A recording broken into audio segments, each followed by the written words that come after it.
Hello there, everyone, and welcome back to another episode of the Purple Breakdown. I am your host, Alex, and I'm so excited to be back here on another episode with you. It's an amazing Thursday. It's a little late in the night, I know. I went to my younger brother's lacrosse game tonight and got to watch him play lacrosse. That's why I'm doing this a little later tonight. But I want to thank you all so much for joining in. I hope you're enjoying your Thursday and the Thursday evening as it comes in right now. We're heading into Friday, almost there to the weekend. It's going to be a gorgeous weekend, so I hope you all go out there and enjoy it, and that you're enjoying the Masters right now. You're enjoying baseball and all the other sports that are going on and everything else that is wonderful. So before we get started, I just want to remind you and say thank you to all who have subscribed. We're above 80. If you do enjoy and like the content that you are hearing, please consider subscribing, liking, and commenting. Your comments get featured in the long-form videos like these, as well as make my day. I love hearing from you guys. I love smiling because I hear from you guys. I want to talk Ravens, and hearing you guys comment and seeing you guys comment lets me talk Ravens more. So please consider doing that. And same if you're on Spotify. Follow, review, and leave a comment. So we're going to jump in and start with our normal, which is long form comments. We got one comment, and it's from a new subscriber. It's Ravens Pro.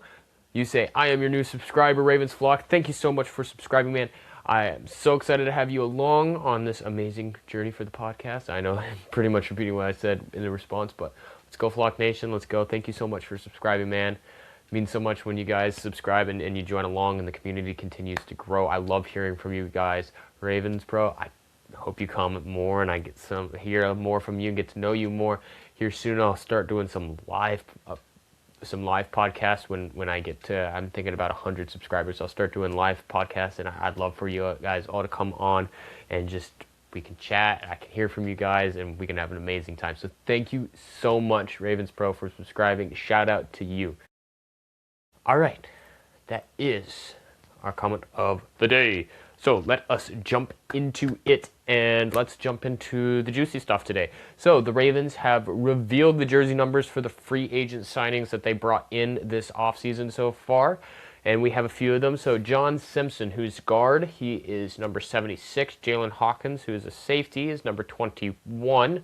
Durham Smythe, who is that blocking tight end we brought in from the Bears, he is 80. Javon Gwynn, who's on the offensive line and probably will be a depth piece, is number 54. And Danny Pinter, who is a center and will probably more than likely be a extreme depth piece, is 63. Those are their jersey numbers, and they will be sitting nicely and newly on those new uniforms that get dropped on April 16th. So can't wait for those. We're going to have a special episode that night and a live reaction of, oh my gosh, here's the new jerseys. But those are the numbers for the free agents that are being brought in.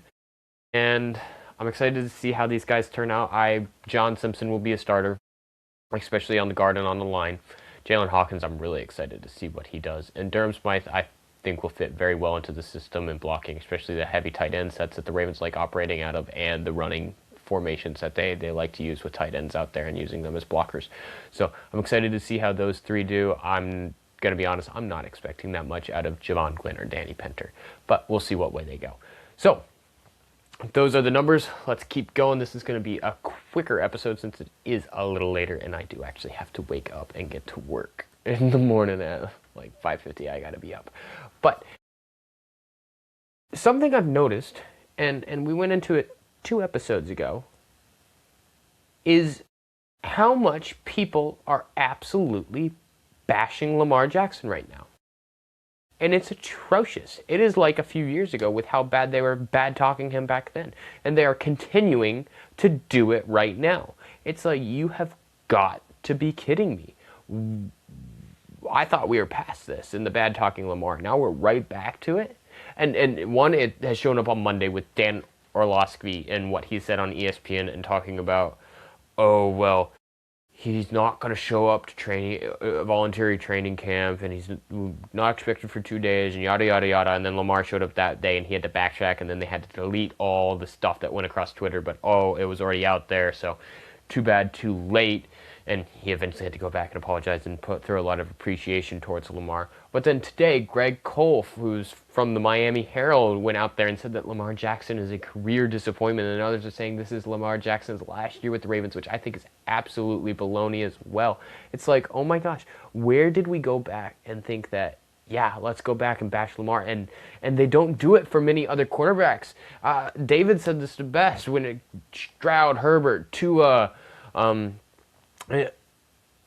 all the others, Allen, that these guys that are expected to be generational quarterbacks go out there, do amazing stuff, go win, be in the playoffs, constantly win, and haven't gotten there to the same goal. And you're not throwing any pressure on them, but you're throwing pressure on Lamar Jackson. And I think it all goes back to the fact that when you're looking at it, it's because they were like, well, and I know others have said this as well in the comments that, well, he's not going to be a good quarterback. He's supposed to be a wide receiver. He's supposed to be a running back because that's where he's going to succeed in the NFL. Guys, he's changed what it means to be a quarterback in the NFL and how they operate through it. It's started back with Mike Vick and how he operated and then changed as it came through the years.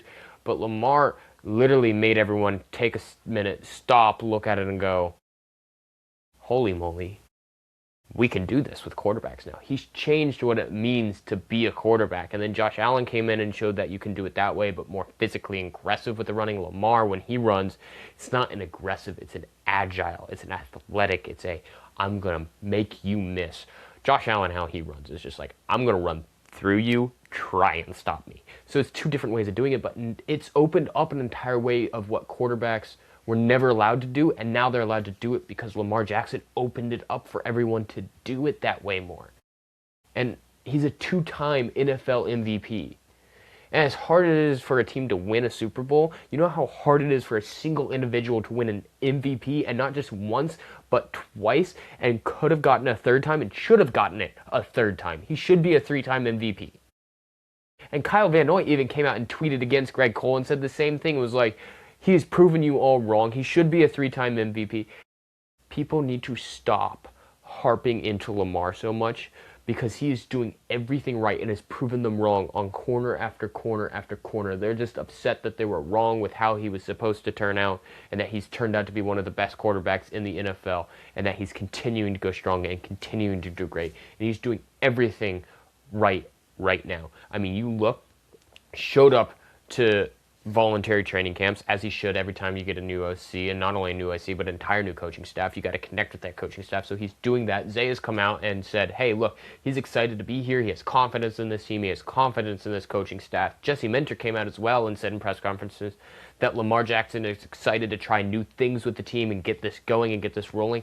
This is a new chapter in Ravens history, and Lamar is coming into what is supposed to be the prime of his career. And I really think, as we're going to see his career continue to stretch out here, that like, look, he is going to have good and amazing years ahead of him. And this is the time for the Ravens to execute and get on this. And this is what we talked about yesterday, that the Ravens, sure, you have to have a sense of urgency there, but this is their time. They have the pieces in place. They have to add on to it and go out and execute now. And I think it shows that Lamar has confidence in this team, has confidence in the product it can turn out, by him showing up, by him doing everything right, and by all the other players rallying in and doing the same thing. That all the players in the Ravens feel this new energy and are like, we are ready to go out and do this. And those that are saying that the Ravens are going to draft Lamar's replacement this year, I don't think that is right either. When you look and say, well, why does he get injured? Because the Ravens didn't have an O-line when it came to the interior side of a guard for a few years. We had no guards that were really that well the past few years. And that showed with Fa'alele, and now Fa'alele is going to the Giants, and the Giants are going to put pressure on Fa'alele with the other guards that they have picked up this year. But it's like Harbaugh played his favorites and did things that were dumb, and it hurt Lamar. But I'm excited to see how things are going to go forward this next year. Lamar is going to be an amazing quarterback. People need to stop this hate towards him. And if you're going to throw shade towards him, you got to throw shade towards all the other quarterbacks that have been in the same boat as him, but haven't performed to the level that he has and won 2 MVPs. It's that simple. Like, I'm sorry. We should be beyond this argument now, but no, he will go out, he will win a Super Bowl. And I'm hoping it's this year. So, that's where we're at.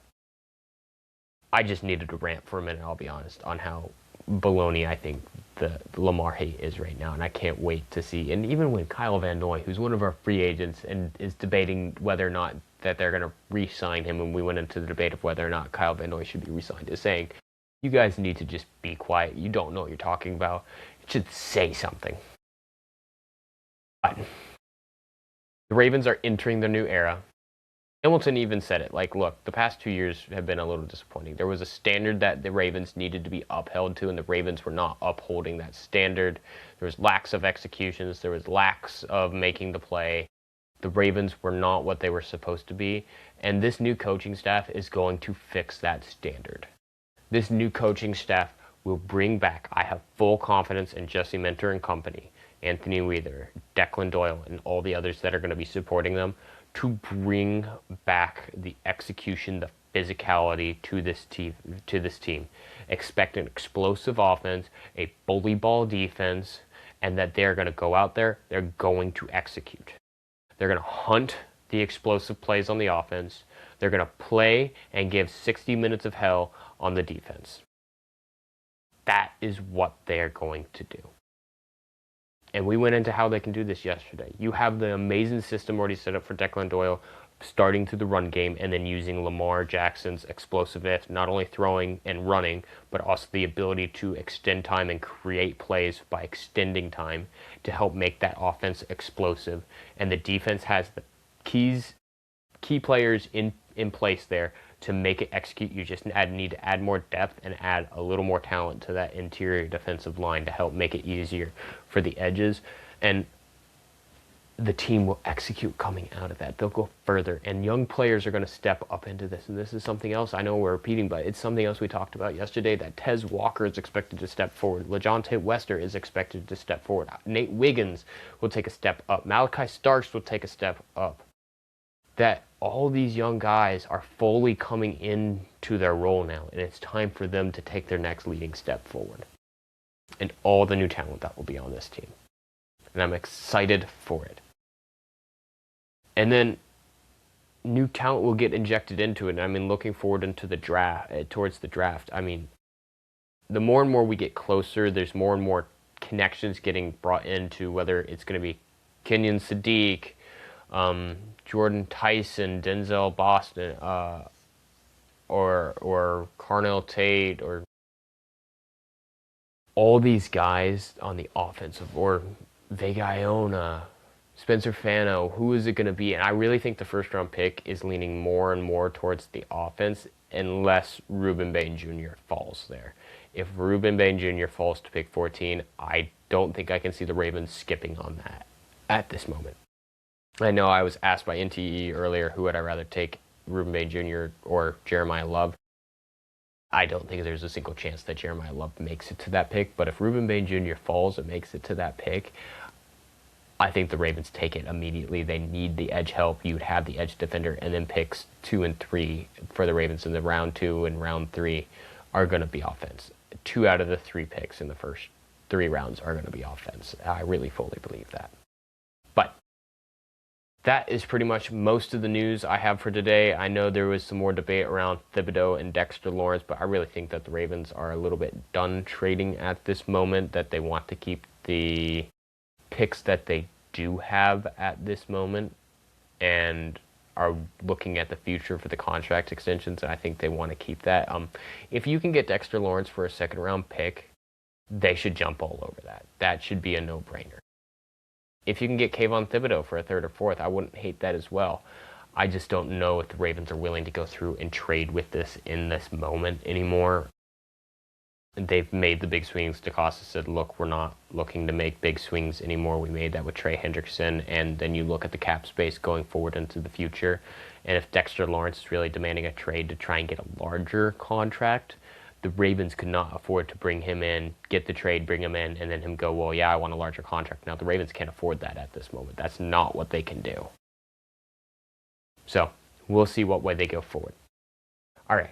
I know it's been a little bit of a shorter episode, but I do have to wake up very early in the morning. And there wasn't as much news to talk about today. But I hope you all enjoyed what there was to talk about and can jump on the let's support Lamar Jackson train. Let's stop this hate that continues to come out every single day towards him, and it's something new every single day of the week. And for some reason, they want a boogeyman of the NFL, and they're going to make that Lamar Jackson, and I'm going on another rant again, but that's beside the point. They're going to make him the boogeyman of the NFL, and this is why I'd like to see those Raven uniforms. Let's just embrace that we are the bad guys of the NFL, that the Ravens are the bad guys of the NFL. You know what? If you want to call us the bad guys, sure, we're the bad guys. Come play the villains. We will beat you. You know who you're playing at that point. The tough bully ball guys that are going to beat you every single time. Might as well embrace the dark side. Let's do it. I'll leave you guys on that. If you guys have liked the content that you heard today, please consider liking, subscribing, and commenting. Your comments will get featured in long form videos like this, and it makes my day. I read every single one of them and I comment back on them. So I want to thank you all so much for joining in and listening. If you're on Spotify, please consider doing the same thing, following, reviewing, and leaving a comment. I do the same thing there. I want to thank you all so much for joining in and listening. Remember that tomorrow we have our longer form video. We will have a Bengals fan on the podcast tomorrow, so tomorrow will be a lot longer of a video. He's got questions for me, I have questions for him, and we're going to have an amazing time doing it. So be looking forward to that. That'll be the big video of this week. I want to thank you all so much for jumping by and stopping in. I can't wait to see you all tomorrow. Have a great rest of your day.